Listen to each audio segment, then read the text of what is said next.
second part of this race review. And the second part is where things got awfully wrong for Carlos Sainz. He got stuck behind Nico Hulkenberg. That's the point we were discussing after the second pit stop. And yeah, I mean, Sainz couldn't progress as much. Still got points. There was a feeling that he could have gotten a lot more. P8 is what he got at the end. But at the end of the day, 14 points for Williams, Sundaram. It says a lot about how far they're progressing. And this weekend, they out-qualified the Ferraris and genuinely looked like they were on par. Sure, the Ferrari's race pace was better, but they're in the mix. They're consistently in the mix. And that's the interesting part of it, because we all thought Carlos Sainz was getting a downgrade in terms of the team, and everyone was being very emotional about the fact that he truly deserved to be at Ferrari. He's probably relieved that he's not really in that pressure situation of being in the Ferrari stables. Now he's probably more valued, he's probably more appreciated over here, and he's managed to find um, performance. He's actually been able to adapt to the car quicker than probably Lewis is able to do with the Ferrari. Probably a car that's more easier to drive for him as well. I mean, we've always known Carlos was someone who's always very adaptable. He's always done that, going from a Toro Rosso to a Renault to a McLaren to a Ferrari. It's never been the case where he struggled a lot in the early period of his time, but everything's just working together, and that's great to see for someone like Carlos Sainz, and his experience is actually being valued, and that's translating into performance. Today was a day where luck really caught him out. I think if it was Albon in place of him, who was the leading Williams, he would have been the first one to pit. He would have been the one who would have been P8 today, and Sainz would have been the one who finishes P4 or P5. But yeah, you really can't call these sort of things, especially with a track that has gravel around it, and a safety car is more or less a certainty. But yeah. I think that move that Charles Leclerc pulled off, I think it was fair, but clearly even him giving the position back was okay, because he didn't give space to Albon at the apex of the next corner that followed. But what that took away was that P4 finish, which Albon would have loved, because in these 7 races, I think he scored points in 6 of them, and he's finished Yeah. fifth 3 times. Okay, this is Alexander Albon, whose manager Jacques Hextall Smith was on our podcast a few weeks ago, who said Alex has changed nothing between 2024 and 2025 to cater for an incoming Carlos Sainz, whose debut with Williams, whose arrival at Williams was very much publicized and heralded, etc. And I think to see Alex do what he's doing at Williams, the way he was battling the Ferraris, was fantastic. And a question I again put forth on the Viaplay broadcast was: is it that Williams are fast, or is it Ferrari is slow? Because that's also the context we need to take. But I think genuinely, Ferrari is faster on Sundays, but they lose out by not qualifying higher up on Saturdays. And that Williams is just seemingly an all-round faster car in both qualifying as well as race trim, and it gives me so much joy to see both of them right there battling the two Ferrari boys. Like your childhood. Like I said on the broadcast, this is like the late 90s coming to life. Ferrari versus Williams. And Williams in that perfect royal blue shade that is of the Williams of old. None of that toothpaste rubbish that we saw in the late 2010s. Not that BS. But what a great performance. And Alex Albon, yet again, there to capitalize on all of it. I loved it. But that I feel is a perfect segue to Ferrari, because I didn't expect Lewis Hamilton to be the better one of the two. But of course, alternate strategy clearly paid off, and he was at the right place at the right time, given both the VSC and then the safety car. But they clearly found something that worked on Sunday. Now they need to go back and find something that works on Saturday, because that I suppose all is well that ends well, Sundaram. But I still don't think this makes it any better of a weekend, because P11, P12, let's just judge them by the standards that they'd like to hold themselves at. Still, I don't know, man.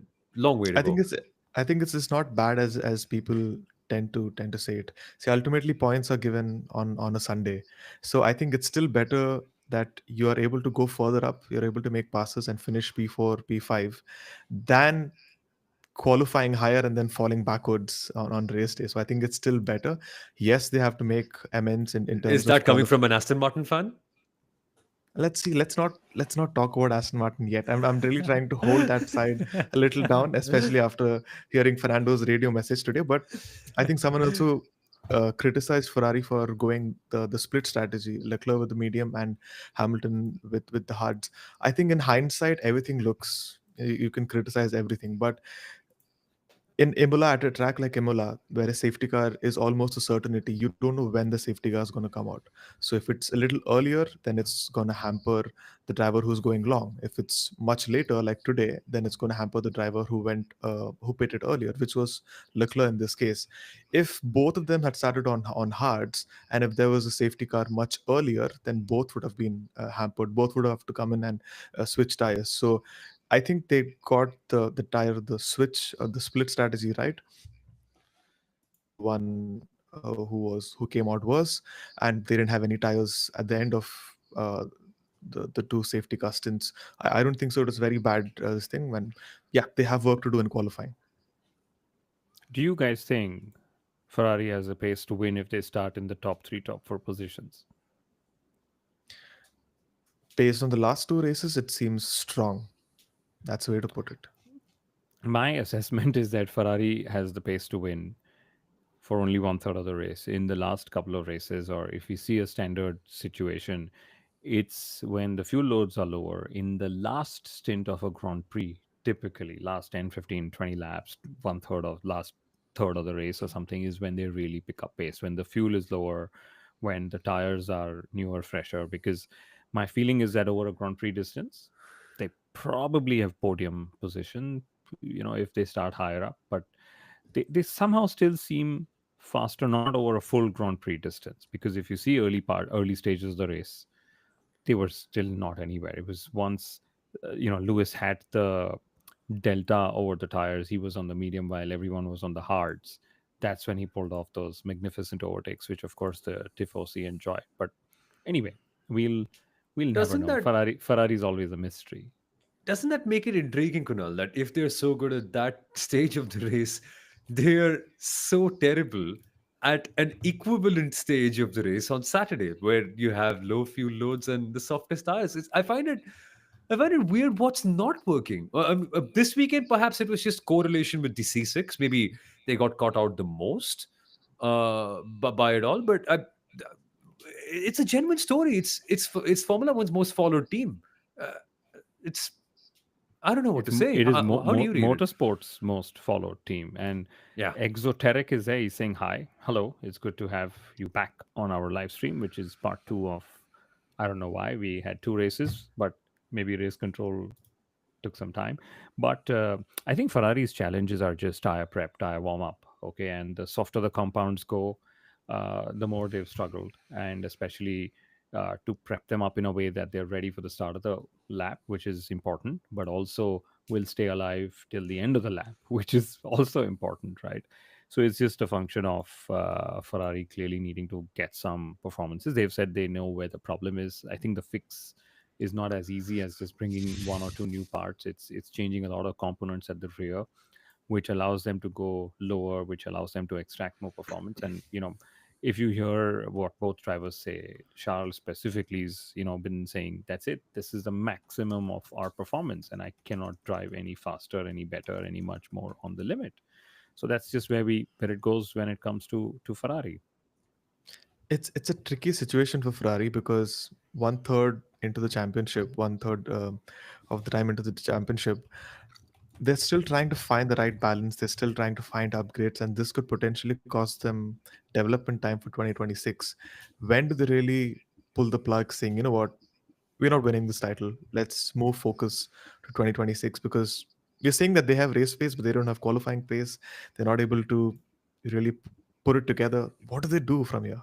Because the Tifosi is a very passionate crowd. They would love to, they really don't want to see Lewis Hamilton winning next year. They want to see him doing it now. They want to see him carry that motivation and confidence into 2026. So it's a very tricky situation for them also to be in. But I'll put it this way. I don't believe Ferrari is going to necessarily compromise one over the other. I think, pretty much every team is smart enough to know how to balance it out when it comes to that.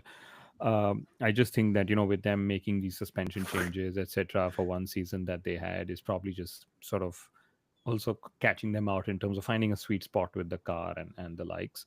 We had no Ferrari power unit in the top 10 of the Grand Prix. We had one Ferrari power unit retiring in Esteban Ocon. We had a Mercedes power unit retiring. Throttle issue for Kimi Antonelli as well. So I think all in all, it's just about being patient. They've been patient since 2007 itself, so it's just adding Yeah. more time. I mean, the tifosi is used to being patient. They know how to cheer their wins when they get them. And my question is, there's this rumor of Christian Horner going. Should it be somebody like Christian Horner taking the realm of Ferrari and taking being the helm of it? Oh Should my God. Would Lewis Hamilton have something in his contract which says that he cannot leave, or he's a free agent, or something to do with binding Frederick Vasseur as well, because Lewis would know that Ferrari's team principles change as much as the livery does for special races or whatever. So interesting times, because last year, you guys remember, between Monaco and Monza, Ferrari were actually nowhere, right? And then they came back into the championship. And one of the reasons they actually came back and not remain lost was because Frederick Vasseur could bring the team back and saying, okay, guys, let's bring it back. Most other team principals would have just been, okay, here's another season washed out.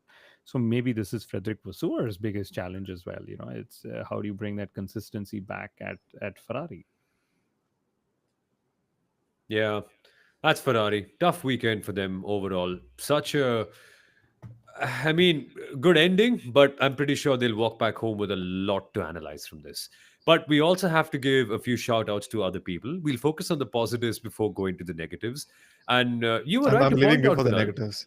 I'm leaving before Yeah, the negatives start. you're leaving. Okay. We will get a word for sure because I saw your tweet. And when I heard that radio message, I had only one thought in my mind: Sundaram will be annoyed by that. But we will get there. We will get there, as we mentioned. Positives first. Isaac Hadjar qualifying was unbelievable. I saw this. I saw this table that racefans.net made, and it was a very fun analysis from qualifying where drivers had their final qualifying laps compared to their ultimate qualifying laps. So a combination of their best sectors. So Verstappen was only point two or something behind, Piastri zero, 0.02 behind, Piastri was 0.04. Isaac was one of the very few drivers who had it bang on. And that to me was phenomenal. That this guy, as a rookie, is able to nail his best laps in qualifying more than anyone else. And I think only one or two other drivers had it. I think it was Lawson because he had a terrible lap in Q1 and got caught out, and Carlos Sainz. And Hajar was right there, which tells me that the composure this guy has is unbelievable. And even today, Kunal, what a race Isaac Hajar. I mean, getting points here again. I think Isaac Hadjar is definitely one of the most impressive rookies this season. And if how do I put it? I don't want to say it in a negative way, but I think Red Bull is hopefully going to realize that by being patient with him, they will make him only better. I hope they're listening to Franz Dost, who of course was on our show a few weeks ago as well, and give him more time, more patience. We all know from our chats with Dr. Marco on our show that he's very upbeat about Isaac, and to be up there scoring points. So if you look at it, Antonelli was the only retirement from the top team. So that means that there were 9 cars that could score points from the top 5 teams, and they did.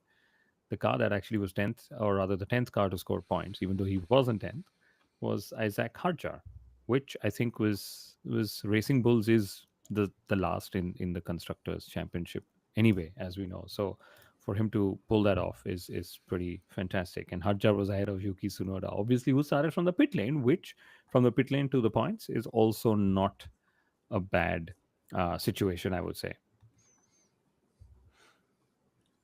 Yeah, pretty good race for Yuki Tsunoda. I mean, the overtakes he made was quite impressive. I think one of his more confidence-inspiring races, particularly after that crash on Saturday and then having to rebuild the entire car. So good on him. Good on Yuki Tsunoda. I mean, he deserves the praise that he's going to get this weekend. But right behind him, Sundaram, I just want to leave the floor to you. What do you make of Aston Martin's weekend today?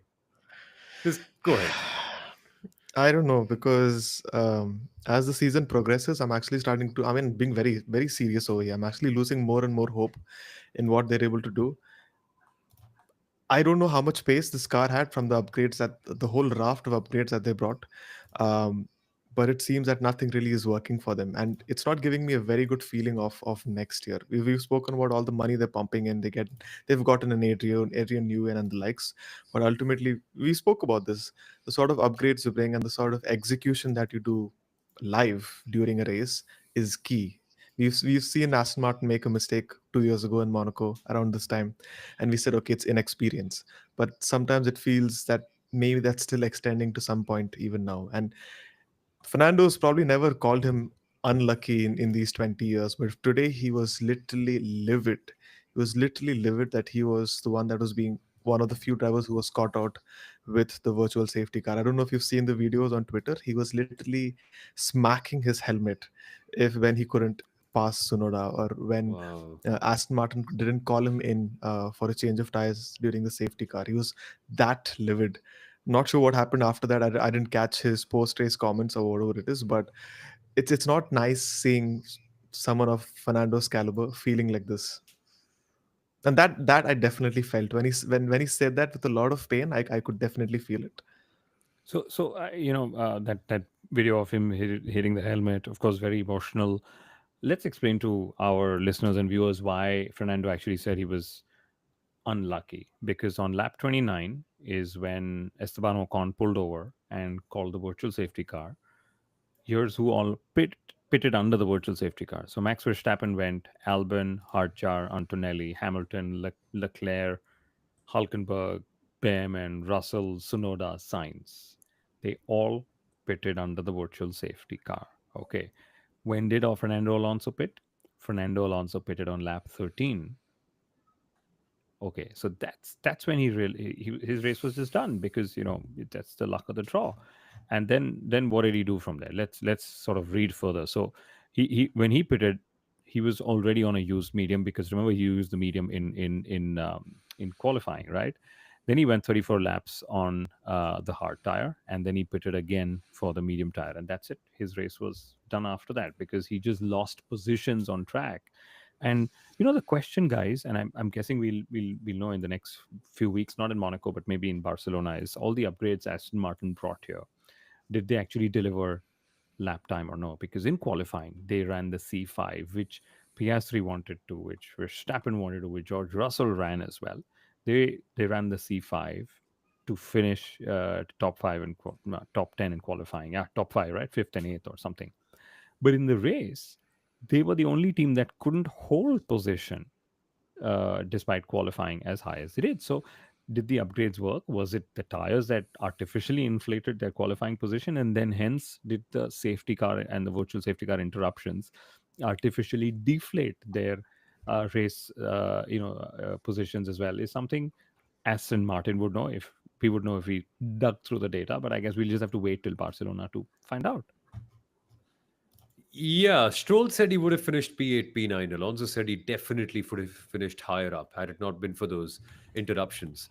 So there's some merit in it, and there are some reasons to be confident about it. But these sort of race executions on weekends where it seemed like they would get a lot of points, that just really makes it tough. And it was also tough for their somewhat parent power unit team of sorts, Mercedes. And we've left it for the very end. But I suppose this has to be the most disappointing weekend of them all. Firstly, DNF for Kimi Antonelli due to a technical issue, which is heartbreaking because it's his first ever home race. And literally hundreds of his classmates were there watching it. And so many people who must have seen him grow up, because this guy has raced a lot around Imola throughout his Formula racing career. But then that, and George Russell, who was so promising at the start, and then only to finish P7. Firstly, he complained of some rare issues, stability issues or something before the race, and then they manifested during the race as well. My whole question is, Sundaram, is it the heat that caught Mercedes out, or was it just Russell having an unstable car throughout? Like, how do you read into this? Um, I think it's down to the heat. I'm actually trying to pull that data up already, but quite clearly, and this is what even Russell admitted to the fact that when the track does get a little hotter, we tend to suffer, and that's evident in his tire degradation in the first 12 odd laps on the mediums. So there's no respite over there, and it seems like last year's issues are still there. They're going to be much better in the cooler track. So Monaco might not be as bad, but Spain might be bad. That's something that they really have to fix. They have better balance than last year. That's there. But then when it comes to this sort of an area where track temperatures are hotter than usual, that's when they start suffering. Hmm. Well, This was one of I those weekends, Kunal, for sure. yeah, and I think maybe something was definitely not right with George's car, because when a driver is complaining so strongly that Yeah. something just feels off, and he's saying it's not vibrate, it was vibrating on the straights and whatever. I think it was just down to maybe one of those race weekends where they just didn't feel uh, they just didn't feel comfortable to push. And when they pushed, especially early in the race, they realized their tires were degrading more faster than the others as well, so they just committed to an early stop. But as we bring this to a The one the close, one the one yeah, race weekend that Toto does not attend, things go chaotic. Yeah. This yeah, is yeah, this is the lowest points tally that Mercedes have had all year. 6 points today. Otherwise, the lowest has been 18 before this. So Wow. yeah. But we have a question before we end the stream, or rather, to end the stream with. Abhishek is back. Thank you, because I know we split sort of the live streams, but not a bad race considering a track where you seemingly can't overtake. Right? Overall rating for the race and driver of the day. I'm going to take this first because my rating of the race usually leads to a lot of debates with you guys. I think this was 11 on 10 race. I Yes. agree. Oh wow! For once, I thought you'd say 11.2 or something, but okay, I'll grant you that. But I think just goes to show that tire delta is crucial for a good Formula One race, which is what happened. Lots of different tire strategies were out at play. After a point, my notes are really bonkers in terms of who did what on what lap. So that was one. And then second, having some cars out of place, which is what happened with the Ferraris and Sunoda and the likes, also of course helped. And yeah, all in all, it was just a Max Verstappen show, which I'm really eager to see if this continues. My driver of the day would be Max Verstappen. go ahead, Samal. As Sarfaraz Khan said at the 2019 World Cup, my answer also same, nothing different. It's 100% the same. You echoed my sentiments exactly. Now, ditto. No, the race was definitely enjoyable. But I'm actually going with Alex Albon for today. I know you were a little disappointed, Samuel, when I didn't mention Alex in my top five drivers, but I think I'll put Alex there.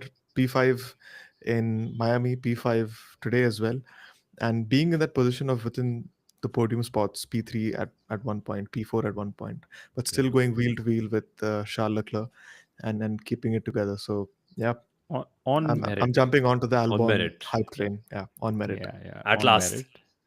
And also, honestly, special shout out to Headwind for driver of the day. Because had we not had that headwind, honestly, I don't think we would have had as many overtakes.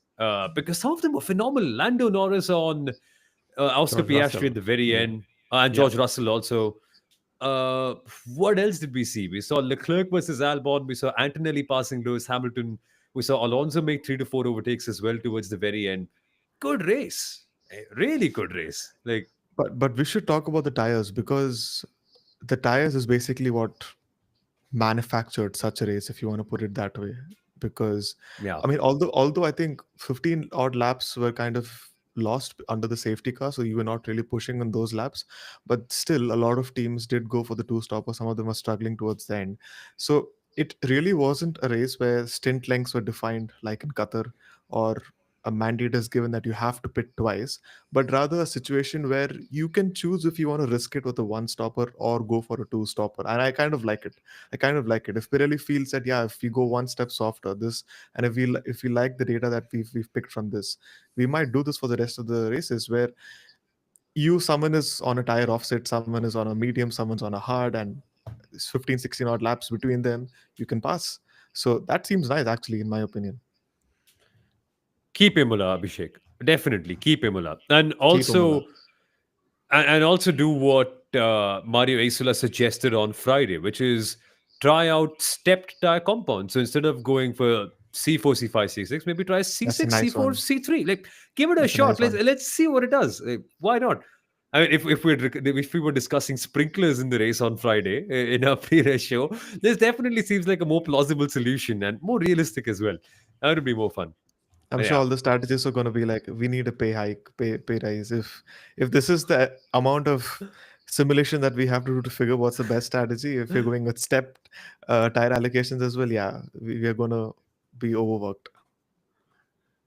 sure, man. Anything for a good race weekend. And we were all overworked during the race. All of us had so many notes to make and so much to prepare for because we like exciting races, and all of you did as well. So thank you and all of and you and for. so much to prepare and talk for Somel that guys, just disclaimer, when we started, Somel said, guys, can we keep this under 30 minutes, which we have, just that we've gone two parts under 30 minutes. It's insane. It's insane. There's a I finger up, cannot Sundaram. I cannot end the stream without putting the stat out there. Red Bull have hit a very interesting milestone. They are now the most successful team in the 21st century. They have them in terms of race wins. 124 wins in the last 25 years, just gone past Ferrari's 123. Incredible. Hey, I also tell Wow. them about the max podium stat. I saw that one too. That was Yep. very good. Max has now matched Michael Schumacher's 116 podiums with a single team. So you have Lewis Hamilton with how many is it? 153 podiums with Mercedes, Michael 116 with Ferrari, and now Max Verstappen 116 with Red Bull. Franz Hermann, ladies and gentlemen. Franz Hermann. What Franz a Hermann. driver. Okay, thank you for watching, everyone. We'll be back for the next race preview, which is Monaco, very shortly. I think we should do something on Wednesday because, hey, our session's starting on Thursday or Friday this time. I think they changed, right? Friday. It's Friday. We've long gone from Thursdays in I mean, Monaco. they should have been Thursday only. But yeah, I mean, and this time for Monaco, we should do it differently. I think the most important stream will be what happened after Saturday. So keep an eye out on that one. That'll be the best one. So subscribe to the Inside Line F1 podcast. Click on that notification bell, and that's when you will find out that we're going live. So thank you for watching, everyone. We'll be back. Bye bye.